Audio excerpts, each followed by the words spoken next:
오늘 우리에게 주신 하나님 말씀은 다니엘 2장 46절에서 49절입니다. 구약성경 다니엘 2장 46절에서 49절 1235페이지 있습니다. 같이 했습니다. 시작. 이에 느부갓네살 왕이 엎드려 다니엘에게 절하고 명하여 예물과 향품을 그에게 주게 하니라. 왕이 대답하여 다니엘에게 이르되 너희 하나님은 참으로 모든 신들의 신이시요 모든 왕의 주제시로다. 네가 능히 이 은밀한 것을 나타내었으니 네 하나님은 또 은밀한 것을 나타내시는 이시로다. 왕이 이에 다니엘을 높여 귀한 선물을 많이 주며 그를 세워 바벨론 온 지방을 다스리게 하며 또 바벨론 모든 지혜자의 어른을 삼았으며 왕이 또 다니엘의 요구대로 사드락과 메삭과 아벳느고를 세워 바벨론 지방의 일을 다스리게 하였고 다니엘은 왕궁에 있었더라. 아멘. 이 새벽 예배하신 은혜가 우리 성도님들께 함께 하시기를 예수님 이름으로 축복합니다. 아멘. 오늘 말씀은 하나님께서 다니엘을 높여서 바벨론 제국 전체를 다스리게 하는 일을 기록하고 있습니다.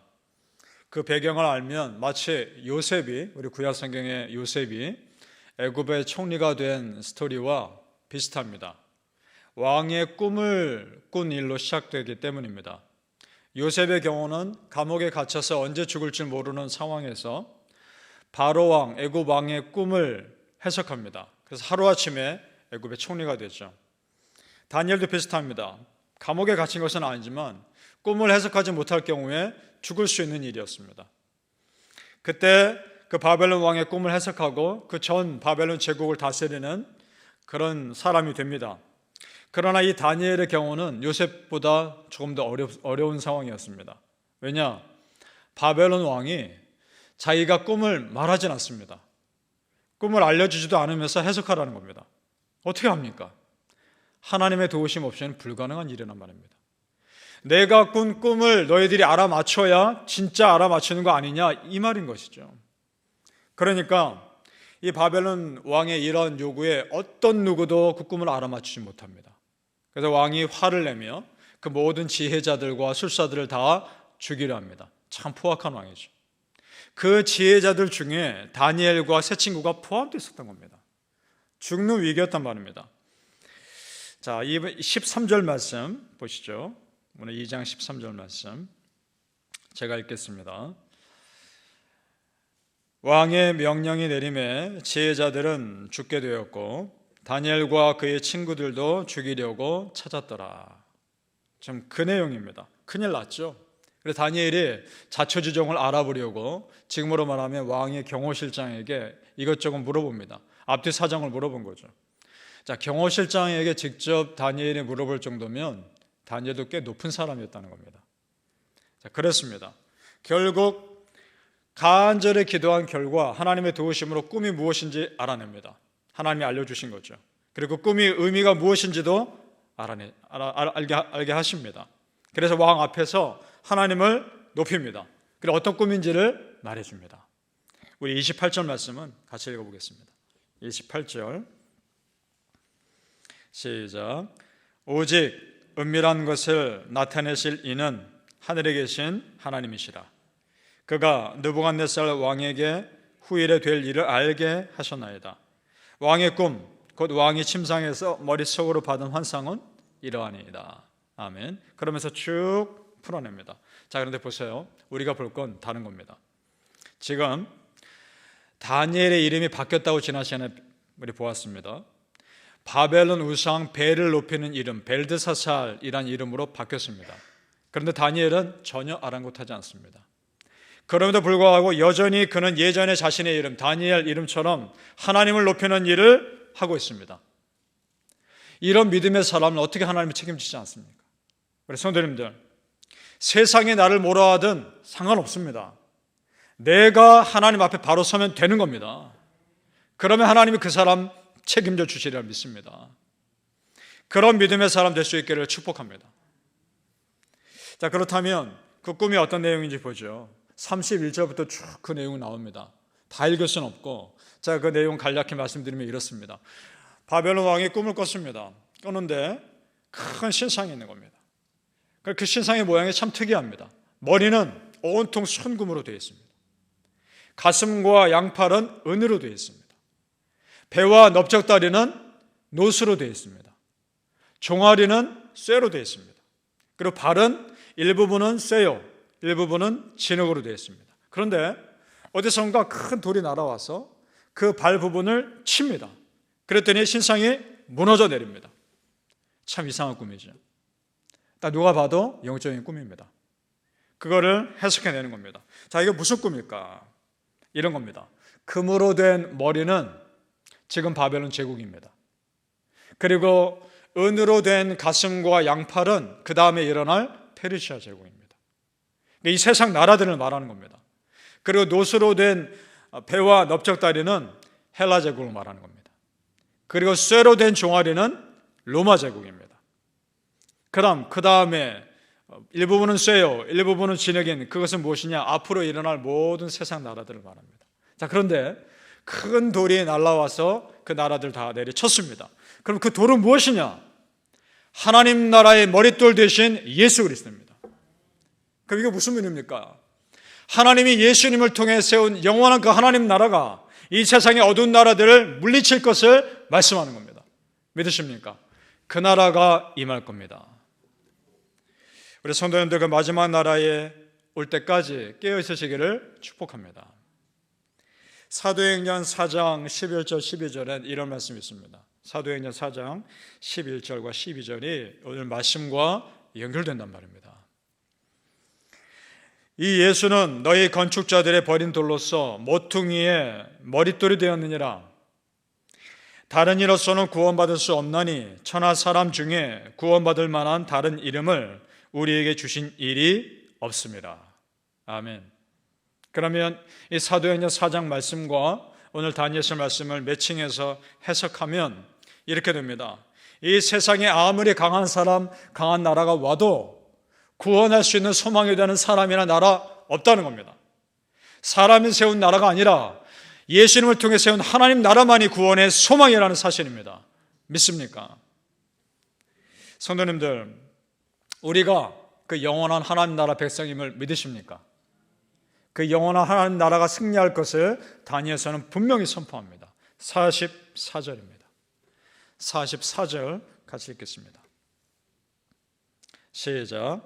이 여러 왕들의 시대에 하늘의 하나님이 한 나라를 세우시리니 이것은 영원히 망하지도 아니할 것이요 그 국권이 다른 백성에게로 돌아가지도 아니할 것이요 도리어 이 모든 나라를 쳐서 멸망시키고 영원히 설 것이라. 아멘. 하나님 나라를 말합니다. 그러니까 하나님이 이미 오래전부터 예수님을 통해서 세우실 영원한 나라 준비하고 계셨습니다. 우리의 삶, 성도님들, 우리의 삶은 이 땅의 전부가 아닙니다. 우리가 가야 할 더 크고 영원한 나라 있습니다. 이 땅의 것은 지극히 작은 것입니다. 이 땅의 것에 연연할 것이 아니라는 겁니다. 더 영원하고 크고 크신 하나님 나라 바라보십시오. 바라기는 성도님들, 영원한 하나님 나라 반드시 임할 것을 믿으시고 이 마지막 때에 깨어 있으시기를 예수님의 이름으로 축복합니다. 아멘. 다니엘은 꿈을 제대로 해석해야 했습니다. 안 그러면 죽으니까. 그래서 그 꿈을 해석하기 전에 자기 친구 3명에게 주목기도를 부탁합니다. 이것은 그가 기도의 힘을 알고 있다는 겁니다. 왜냐? 그는 기도하는 사람이기 때문에.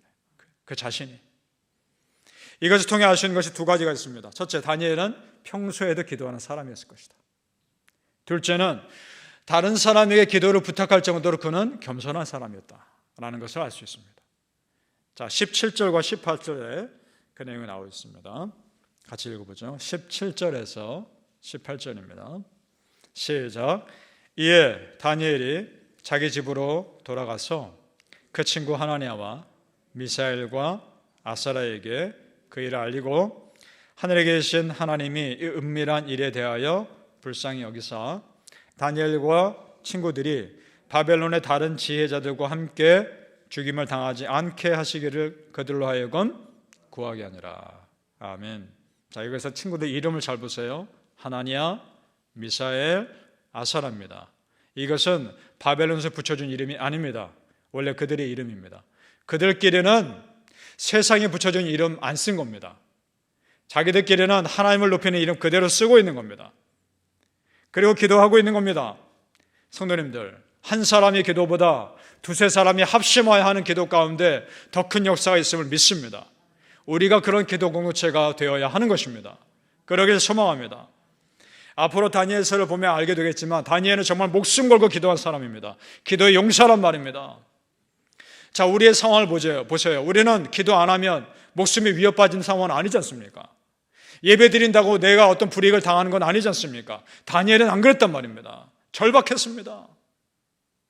기도하지 않으면 죽을 수밖에 없는 상황이었습니다. 그런 간절한 기도와 절박한 기도를 하나님 들으셨고 응답하셨습니다. 우리 성도님들, 간절한 기도 가운데 응답하심을 믿으시길 바랍니다. 그 기도의 그가 꿈을 해석하게 되었고 이방 왕이 다니엘을 높이며 다니엘이 믿는 하나님을 높이는 기적이 일어납니다. 47절 말씀 제가 읽겠습니다. 47절 왕이 대답하여 다니엘에게 이르되 너희 하나님은 참으로 모든 신들의 신이요 모든 왕의 주제시로다. 네가 능히 이 은밀한 것을 나타내었으니 네 하나님은 또 은밀한 것을 나타내시는 이시로다. 아멘. 성도님들, 간절한 기도가 역사를 일으킵니다. 절박한 기도가 기적을 만들어냅니다. 믿으십니까? 크리스찬이 자신의 삶에서 위기를 이겨내는 방법은 기도밖에 없습니다. 우리 크리스찬은 기도로 삽니다. 기도로 승리하는 사람들입니다. 기도의 힘을 정말 안다면 더 열심히 기도해야 합니다. 절박하면 기도하게 되어 있습니다. 간절하면 부르짖게 되어 있습니다. 마태복음 18장 19절에 이런 말씀이 있죠. 진실로 다시 너희에게 이르노니 너희 중에 두 사람이 땅에서 합심하여, 그 다음 구절, 무엇이든지 구하면 하늘에 계신 내 아버지께서 그들을 위하여 이루게 하시리라. 아멘. 믿습니까? 무엇이든지 구하면 이루리라 믿습니까? 그러면 무엇이든지 구하는 겁니다. 아무리 사소한 것이라도 하나님께 구하는 겁니다. 하나님 들으십니다. 들으시는 하나님이 계십니다. 사랑하는 성도님들, 성경의 모든 사람들이 기도로 승리했다는 것을 아시고 오늘도 우리는 그 기도의 은혜를 누리며 사시기를 예수님의 이름으로 축복합니다. 아멘. 기도하겠습니다. 아버지 하나님, 기도하는 자를 붙드시는 하나님의 은혜를 믿습니다. 그리고 믿음의 사람을 지켜주시는 하나님의 은혜를 믿습니다. 하나님, 믿음은 기도로 드러난다는 것을 알게 하여 주옵소서. 우리가 간절히 기도했을 때 놀라운 믿음의 은혜 보여주시옵시고 알지 못했던 미래의 비밀한 일들을 깨닫게 하여 주시옵소서.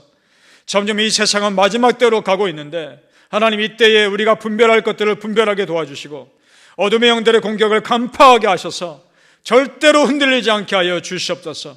이 세상에 우뚝 선 믿음의 사람들로 살아가게 하여 주시옵소서. 하나님, 이 새벽에 우리 성도님들 간절히 기도할 텐데 한 분의 기도도 땅에 떨어지지 않게 하시고 모든 성도님들 기도가 다 응답받는 역사가 있게 해주시고 우리가 모여서 합심하여 기도할 때 놀라운 믿음의 역사가 일어나게 하여 주옵소서. 합심해서 기도했을 때 역사가 일어난다 말씀하셨사오니 우리는 그것을 그대로 믿습니다. 하나님, 그대로 이루어지게 하여 주시옵소서. 감사하며 예수님의 이름으로 기도합나이다. 아멘.